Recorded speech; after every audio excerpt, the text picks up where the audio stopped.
नमस्कार दोस्तों, आज इस वीडियो में हम एस्ट्रोलॉजी के बारे में बात करेंगे। एस्ट्रोलॉजी क्या वाकई में एक साइंस है या ये एक धोखा है, सिर्फ एक अंधविश्वास है। इस वीडियो में इसकी पूरी जानकारी मैं आपको देने की कोशिश करूंगा, तो बने रहिए हमारे साथ और वीडियो को अंत तक ज़रूर देखें। तो चलिए शुरू करते हैं आज का वीडियो। हमारे भारत देश में बच्चे के जन्म होते ही इस तरह की कुंडली उसकी बनाई जाती है जन्म तिथि के आधार पर, और कहा जाता है कि उसका भाग्य इन ग्रहों और नक्षत्रों के मूवमेंट के ऊपर कुछ गणनाएं की जाती हैं, प्रिडिक्शंस किए जाते हैं। तो क्या ऐसा हो सकता है? एस्ट्रोलॉजी के बारे में नाम लेते ही हमारे माइंड में ग्रह और नक्षत्र आते हैं। एस्ट्रोलॉजर जो है वो इस तरह का कुंडली बना के देता है जहाँ पे वो अलग अलग ग्रहों को अलग अलग जो है घरों में या क्वाड्रेंट जो भी कहें उसमें प्लेस करता है, शनि, राहु, केतु, सूर्य एक्सेट्रा। तो ऐसे सोचना थोड़ा सा अटपटा सा लगता है कि जो ग्रह, जो प्लैनेट्स करोड़ों किलोमीटर दूर हैं, क्या वो हमारे ऊपर कोई इफेक्ट डाल सकते हैं? और सबसे आश्चर्य की बात यह है कि सपोज़ मेरे ऊपर शनि की दशा है, मेरे ही घर पर रह रहे किसी और व्यक्ति के ऊपर शनि की दशा नहीं है। तो ये कैसे हो सकता है कि एक ही प्लैनेट एक ही पोजीशन में है, वो मेरे लिए किसी एक पोजीशन में है, दूसरे के लिए कोई और पोजीशन में है, और मेरे लिए वो प्रकोप कर रहा है, किसी और के लिए वो अच्छा कर रहा है। ये समझ में नहीं आता है। लेकिन ज्योतिष, हम ये सब जानते हैं कि ज्योतिष विज्ञान हमारे भारत देश का अभिन्न अंग रही है। हजारों सालों से ज्योतिष विज्ञान एक साइंस की तरह रहा है। तो इसके पीछे राज क्या है? बहुत रिसर्च करने के बाद थोड़ा बहुत समझ में आया है, और वही मैं आपके सामने में आज रखना चाहूँगा। तो ज्योतिष के बारे में बोलने से पहले सबसे पहले हम ह्यूमन बॉडी का ये जो डायग्राम है, इसमें हम देखते हैं कि आयुर्वेद के अनुसार हमारे बॉडी के अंदर 5 तरह के एनर्जी फ्लो होता है। इसका नाम दिया गया है प्राण, अपान, व्यान, समान और उदान। ये 5 तरह के एनर्जी जब 5 तरह के एनर्जी जब प्रॉपरली फ्लो होते हैं हमारे शरीर के अंदर, तब हमारा शरीर स्वस्थ रहता है। इनमें से एक भी एनर्जी अगर बिगड़ गया तो हमारे शरीर के अंदर उस एनर्जी के से जो रिलेटेड ऑर्गन्स है या ऑर्गन सिस्टम है, वहाँ प्रॉब्लम दिखाई देता है। तो मैं इसके बारे में क्यों बात कर रहा हूँ? क्योंकि ये एस्ट्रोलॉजी से रिलेटेड है। देखिए, मैं पर्सनली अंधविश्वास में बिल्कुल भी बिलीव नहीं करता हूँ, तो और मैं ये मान ही नहीं सकता कि जो प्लैनेट्स करोड़ों किलोमीटर दूर हैं वो हमारे को अफेक्ट करते हैं। और सबसे इम्पॉर्टेंट बात कि जो एस्ट्रोलॉजर है कि अगर आपके ऊपर शनि की दशा है, मंगल की दशा है, कुछ प्रकोप है, कुछ है, उसके लिए वो आपको अंगूठी देता है, कुछ रत्न देता है अंगूठी, और कहता है कि ये अंगूठी पहनने से वो ग्रह शांत हो जाएंगे और आपका जो भी प्रॉब्लम है वो ठीक हो जाएगा। तो एक पत्थर छोटा सा पहनने से जो प्लैनेट्स करोड़ों किलोमीटर दूर हैं, करोड़ों केजी, पता नहीं कितना हैवी प्लैनेट्स हैं, उनका अगर एक्शन है भी, तो एक छोटा सा अंगूठी पहनने से वो कैसे ठीक हो सकता है? या फिर पूजा पाठ करने से कैसे ठीक हो सकता है?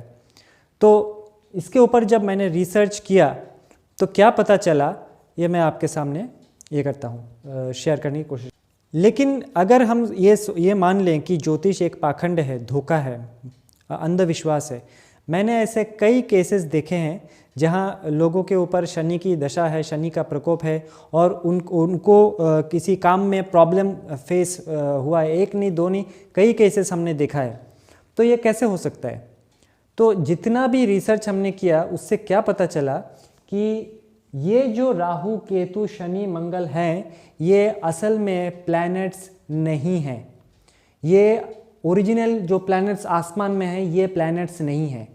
तो ये क्या है? ये एक प्रतीक चिन्ह है, एक वेरिएबल लिया गया है।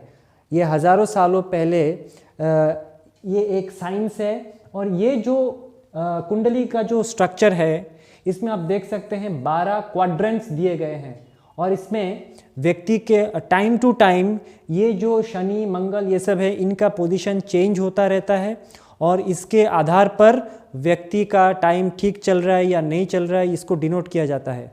सो ये प्योर मैथमेटिक्स है। अच्छा, यहाँ पर बीच में मैं एक बात बोलना चाहूँगा कि एस्ट्रोलॉजी और पामिस्ट्री, यानी हाथ की रेखाएं देख करके जो बताई जाती हैं, ये हाथ की रेखाओं पर मेरा बिल्कुल भी भरोसा नहीं है और मैं इसको धोखा समझता हूँ। लेकिन एस्ट्रोलॉजी जो है, ज्योतिष जो है, वो मैथमेटिकल कैलकुलेशंस के ऊपर आधारित है। एक अच्छा एस्ट्रोलॉजर को एक अच्छा मैथमेटिशियन होना ही पड़ेगा, नहीं तो वो उलझुल उल्टा पुल्टा प्रिडिक्शन करेगा। जिस तरह से डॉक्टर अगर गलत डायग्नोसिस करेगा तो वो गलत मेडिसिन देगा तो उसके साइड इफ़ेक्ट्स होंगे। ठीक उसी तरह से अगर एस्ट्रोलॉजर गलत कैलकुलेशंस करेगा तो और गलत समाधान देगा तो व्यक्ति के ऊपर साइड इफ़ेक्ट्स ज़रूर होंगे।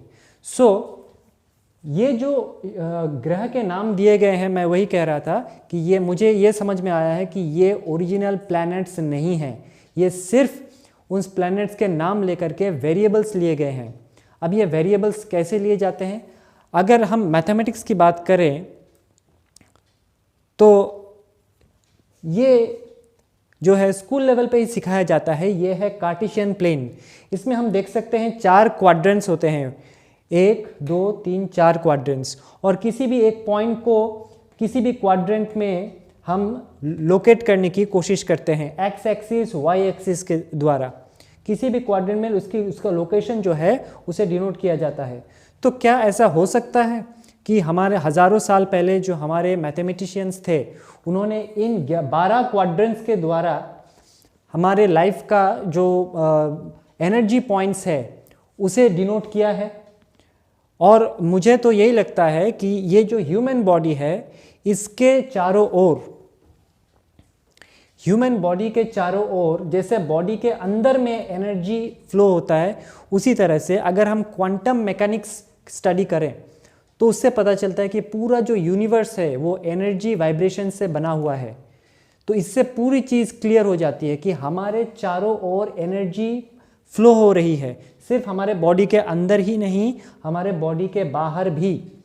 और मुझे ये स्टडी करके समझ में आया कि ये जो राहु केतु शनि मंगल चंद्र है ये सब हमारे बॉडी के बाहर फ्लो होने वाली एनर्जी पॉइंट्स हैं और इसी को इस चार्ट के द्वारा डिनोट किया जाता है। ये ओरिजिनल प्लैनेट्स हो ही नहीं सकते। और ये जो एनर्जी पॉइंट्स हैं ये समय समय पर चेंज होते हैं और इसी के द्वारा हमारा जो ऑरा है, इस एनर्जी को ऑरा भी तो कहते हैं, ये ऑरा चेंज होता है और वही चीज़ हमारे शरीर को अफेक्ट करती है। हम कामकाज ठीक से कर रहे हैं, कामकाज में मन लग रहा है नहीं लग रहा है, शरीर स्वस्थ है या बुरा है, इसी एनर्जी सेंटर्स के द्वारा निर्धारित किए जाते हैं। और जो ग्रह रत्न जो दिए जाते हैं वो भी उनसे जो रेडिएशंस होते हैं वो रेडिएशंस हमारे शरीर के बाहर जो एनर्जी सेंटर्स हैं उन एनर्जी सेंटर्स को प्रभावित करते हैं और हमारे जो प्रॉब्लम्स है उनको सॉल्व करते हैं। यही मुझे पता चला ज्योतिष के बारे में, क्योंकि ये जो है बिल्कुल भी अटपटा लगता है कि ओरिजिनल जो प्लैनेट्स है वो हमारे ऊपर एक्शन करते हैं। तो ये मेरा रिसर्च था और मैंने आपके सामने में शेयर किया। आपको क्या लगता है, आपको कैसा लगा ये वीडियो, कमेंट करके ज़रूर बताएं।